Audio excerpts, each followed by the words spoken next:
Olá, eu sou o pastor Adejarlan Ramos. Nós vamos estudar hoje a lição de número 12, Imersos no Espírito nos Últimos Dias. Estamos estudando o livro do profeta Ezequiel. Lembrando que a partir do capítulo 33 de Ezequiel, nós temos as chamadas profecias de restauração. Já estudamos algumas delas aqui nesse trimestre. Dentre essas profecias de restauração, nós temos as profecias dos capítulos 40 a 48, que trata sobre a visão do templo. Nesta visão do templo, descrita nos capítulos 40 a 48 do profeta Ezequiel, está incluído a visão do capítulo de número 47. A visão do capítulo 47 do livro de Ezequiel trata sobre a torrente das águas purificadoras. A nossa lição ela é comentada na revista sobre o aspecto escatológico, o aspecto pneumatológico e também sobre o contexto geológico da região do Vale do Mar Morto. Bem, então esteja com a sua Bíblia aberta no capítulo 47 do profeta Ezequiel. A primeira coisa que nós podemos ver e é comentada aí na lição é a nascente do rio. Você pode observar que a nascente do rio está relacionada ao limiar do templo. Então, aqui nesta visão que o profeta Ezequiel tem, no capítulo 47, ele vê uma corrente de água que fluía do templo, fluía sobre o templo e se dirigia para a região leste, na direção do Jordão. Ali naquela região do Jordão fazia uma curva, indo então para a área do Mar Morto. Essa região então é uma região relativamente árida, uma região onde está o Mar Morto, e esta região então voltará a ter vida. Bem, a nascente então do rio. O comentarista comenta sobre a nascente do rio. Veja bem que o rio ele nasce da região do templo. Era comum no mundo antigo, no Oriente Próximo, era muito comum alguns templos, especialmente na Mesopotâmia, no Egito, serem fundados sobre fontes. Era a visão que se tinha na época é que eles estavam construídos sobre águas primevas, que às vezes fluíam do próprio prédio.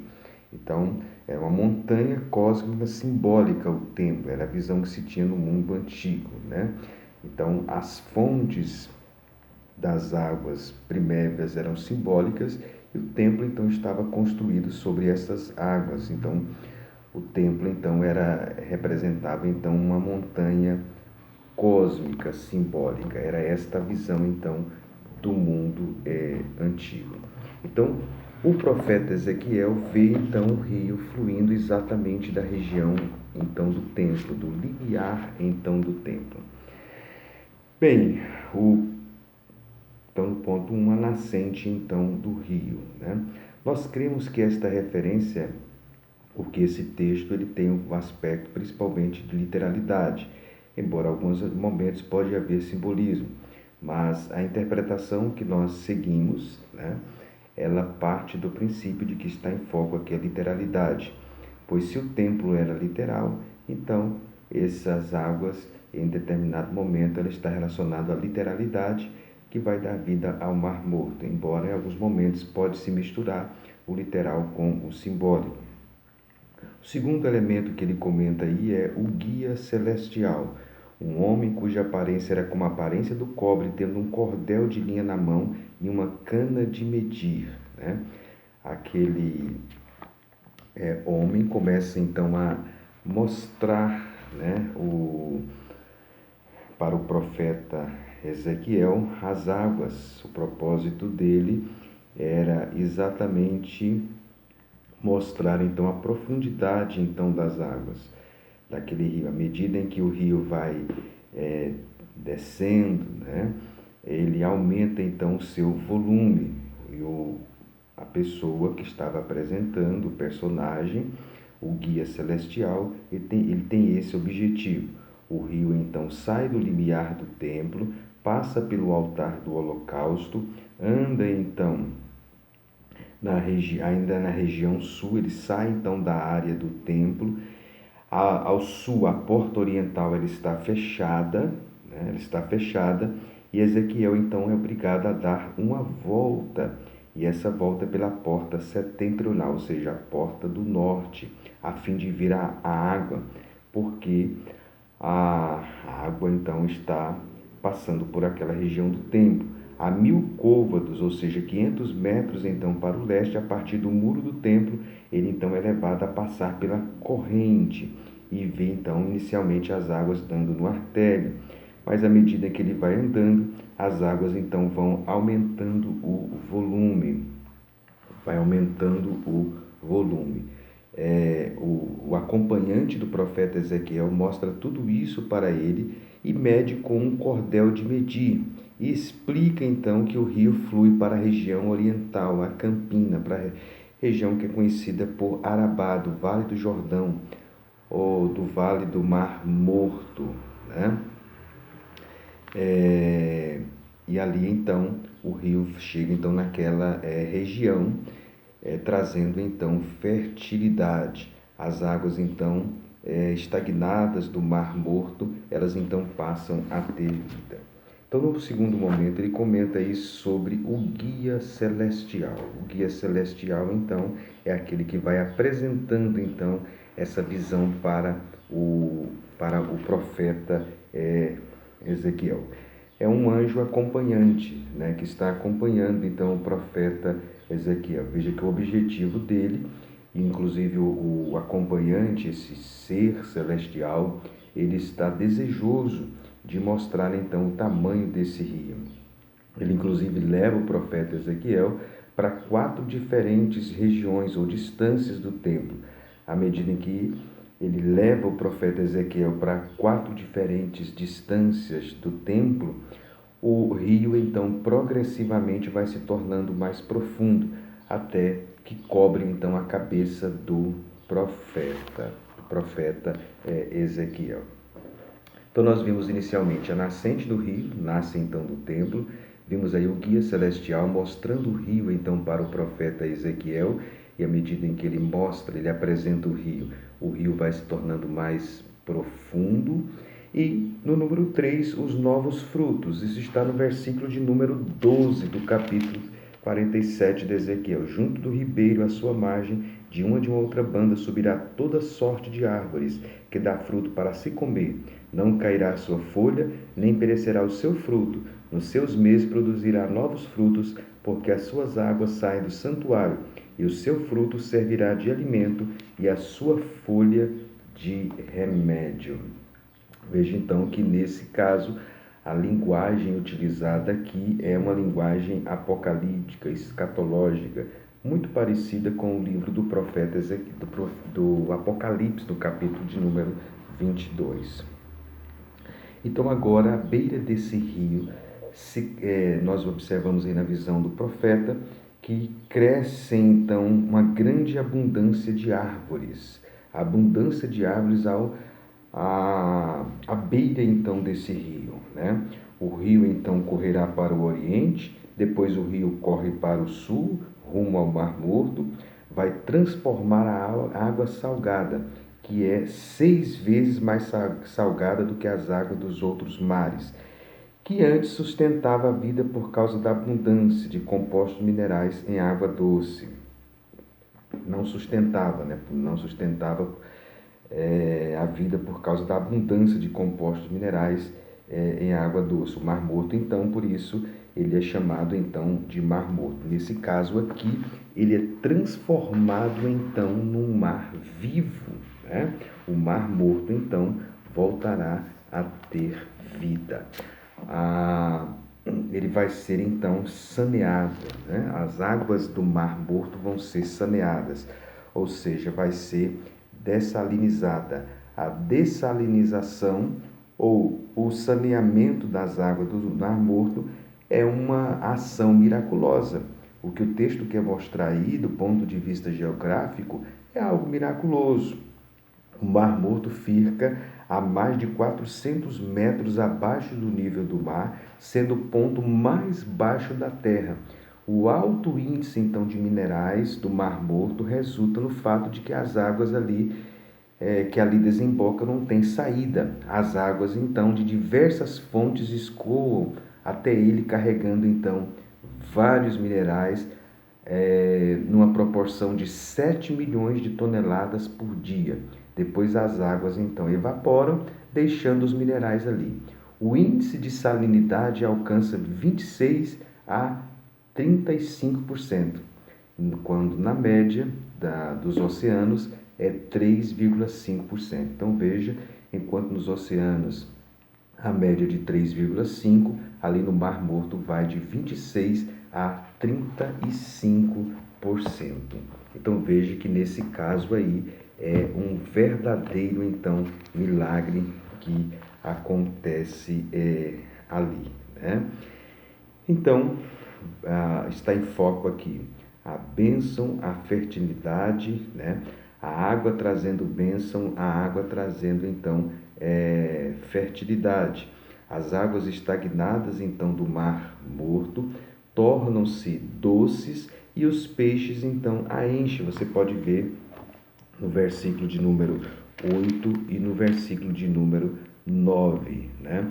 Fala então das águas então do rio, tendo das águas do Mar Morto, tornando-se doce, e também os peixes a enchendo, e as águas e as árvores florescendo ali nas suas ribanceiras, produzindo frutos frescos todos os meses. Veja que todos os meses a fertilidade é tão grande que os frutos vão ser produzidos então mensalmente, né? E as folhas dessas árvores terão propriedades medicinais, né? Tudo isso acontece por quê? Por causa da fonte das águas. A fonte das águas saíram do santuário, produzindo toda essa fertilidade na região do Vale do Jordão e trazendo então vida, trazendo bênção, trazendo fertilidade. Ou seja, o templo então será a fonte da vida, da cura, da frutificação. Isso será então um milagre que vai acontecer. Então, esse ponto 3, os novos frutos. O texto diz também no versículo 9, de muitíssimo peixe. Esses peixes são do mesmo tipo que há no Mediterrâneo, está no versículo de número 10, provavelmente se refere à quantidade de peixes, né? O texto diz que acharão pescadores, desde Engedi até Englain, haverá lugar para se estender em redes. O seu peixe, segundo as suas espécies, será como o peixe do mar grande. O peixe do mar grande, aí no versículo de número 10, é uma referência ao mar Mediterrâneo. Então vai haver grande produtividade então de peixes nesta região, como no mar Mediterrâneo. Essa região de Engedi e Eglaim é a região então do Vale do Jordão, né? A região então do Vale do Jordão. Provavelmente esse Eglaim é uma região onde ficava perto de Curã, aquela famosa comunidade de Curã, provavelmente ficava aí nessas proximidades, né? Então, os peixes em abundância, né? Nessa região. Bem, então nós vemos aí os novos frutos. Então, o aspecto escatológico da visão, a nascente do rio, o guia celestial, o rio correndo, trazendo bênçãos e produzindo frutos. Provavelmente, então, está em foco aí. Nós cremos, então, o aspecto escatológico do texto, mostrando as bênçãos do reino milenial. Essas árvores produzindo frutos, esses peixes, né? Pode estar relacionado ao milênio, como nós cremos, e no aspecto literal, embora em alguns momentos ele quer representar o simbólico, né? Nós cremos na literalidade, que vai ser construído o templo, nós cremos que o Mar Morto vai voltar a ter vida, mas isso também pode ser o simbolismo de bênçãos que se estendem durante o período então do milênio. Bem, no ponto de número 2, a implicação pneumatológica. Então, vimos no ponto 1 um aspecto escatológico do texto. No ponto 2, a implicação pneumatológica. Você veja que as águas, à medida que o profeta, então, avança, que o guia celestial mostra para ele o rio vai, então, se tornando mais caudaloso, a ponto dele ter que passar a nado a cada 500 metros, né? Chega um momento, então, que ele só poderia passar a nado. O autor, então, relaciona isso aí, compara isso aí com o fato do cristão ser cheio, então, do Espírito Santo. A Bíblia fala sobre a vida cheia do Espírito Santo e o papel do Espírito Santo na vida do cristão. Jesus falou sobre o Espírito Santo em João 7, 37 a 39, falando que rios de água viva iria fluir do interior de uma pessoa, né? O Espírito Santo, então, é ilustrado ao longo da Bíblia como água. A água é um elemento dispensável para a vida física e o Espírito Santo é dispensável para a nossa vida cristã. A água refresca, refrigera, dá sensação de tranquilidade, de bem-estar. É isso que o Espírito Santo faz em nossas vidas. E o profeta, então, tem que passar a nado. Nós precisamos, então, ser imersos no Espírito Santo, né? Ser cheios do Espírito Santo. É bom lembrar que esse é um dos argumentos utilizados pelas Testemunhas de Jeová para dizer que o Espírito Santo não é uma pessoa, porque o texto no Novo Testamento fala de ser cheio do Espírito Santo. E aí eles perguntam, como pode uma pessoa encher outra pessoa, ou uma pessoa ser cheia de outra pessoa? Na realidade, ser cheio do Espírito Santo aqui quer dizer estar sob o domínio do Espírito. Em Efésios 5,18, enchei-vos do Espírito, então quer dizer, estar sob o domínio do Espírito Santo. O estar sob o domínio do Espírito Santo no Novo Testamento é utilizado a expressão para refletir isso, a expressão ser cheio, então, do Espírito Santo. Então veja que nesse segundo momento aqui ele relaciona a implicação pneumatológica. Você pode fazer uma aplicação falando para os alunos sobre o ser cheio do Espírito Santo e apresentando a doutrina pentecostal, o falar em línguas movido pelo Espírito Santo.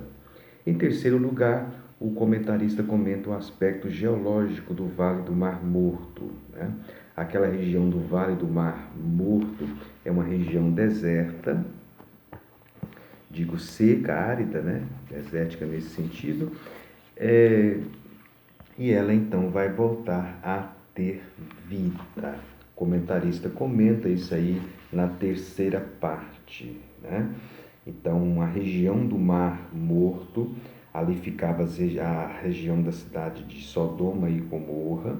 A destruição daquelas cidades trouxe esterilidade, então, para aquela região, de modo que não nasce planta, não nasce capim, mas a palavra profética aí diz que ela voltará, aquela região voltará, então, a ter vida, né, das águas que fluem do limiar do templo.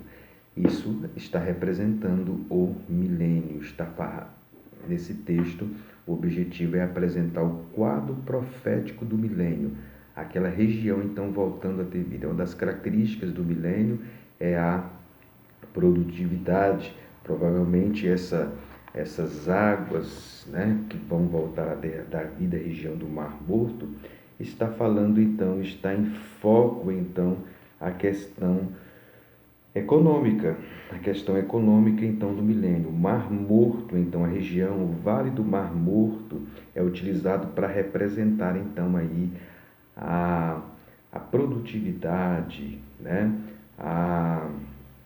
a vida que vai ter, então, nessa região e no milênio, né? Vai ser um momento, então, de produtividade, de fertilidade, então, da terra. Bem, então no ponto 2 e 3 ele comenta o aspecto geológico e geográfico. Se você puder mostrar isso no mapa, isso é importante, né? Então a descrição do milênio. É bom lembrar que o milênio aparece na Bíblia em outros lugares. Você deve aqui atentar que talvez alguns vão perguntar se o texto não é simbólico, né? Porque existem grupos cristãos que acreditam que o milênio é apenas simbólico. Você deve então explicar que a nossa crença dispensacionalista, ela acredita então que o milênio é literal. Aqui você deve apresentar outros textos que abordam sobre o milênio, como Isaías 55, né? Por exemplo, no livro de profeta Isaías, nós temos outros textos que falam sobre o milênio, Isaías 2, Isaías 65. Muitos alunos talvez não estão afeitos com este ensino sobre o milênio, e outros talvez, às vezes, nas suas pesquisas encontraram vídeos falando apenas que esses são simbólicos, esses textos são simbólicos. Por isso você deve atentar para isso. Firmar bem as suas bases na doutrina bíblica do milênio literal, né? Então, aqui está falando do contexto geológico do Vale do Mar Morto, que vai voltar a ter vida, e isso mostrando, então, a fertilidade e o quadro profético, então, do milênio. Você pode observar que o literal e o simbólico, em alguns momentos, se misturam no texto, e isso que traz, então, dificuldades, então, na interpretação desse texto. Bem, então, em linhas gerais, esse é o capítulo, então, 47 do profeta Ezequiel, né? Bem, então, relembrando, o que nós vimos então aqui nesse texto? Primeiro vimos o aspecto escatológico. É importante que você descreva a visão, o rio saindo do templo, o local de onde ele sai, a pessoa, o guia celestial que apresenta a visão para o profeta, né? O rio parte para o oriente, para o sul, depois vai rumo então ao Mar Morto, né? Dando vida. E o acompanhante está mostrando isso para o profeta Ezequiel. Então, descreva a visão, né? Apresente também, fala também sobre os frutos, a fertilidade, que é representada pelos frutos. Depois, comente o aspecto pneumatológico, é o profeta Ezequiel vendo as profundidades das águas e tendo que passar a nado. E, terceiro lugar, o aspecto geológico, que está mais relacionado aí à questão da literalidade do milênio, que é a região do Vale do Jordão, né? Voltando então a ter vida, a ter fertilidade, para descrever então um quadro de fertilidade e o quadro econômico então do milênio. Então esta é a profecia do capítulo 47 do profeta Ezequiel. Que Deus o abençoe. Nós estamos caminhando já para o final desse trimestre, né? Na próxima lição, nós agradecemos a você. Se inscreva aqui no canal, deixe o seu comentário, o seu like e compartilhe também em outros grupos. Que Deus o abençoe e nós aguardamos você na próxima lição.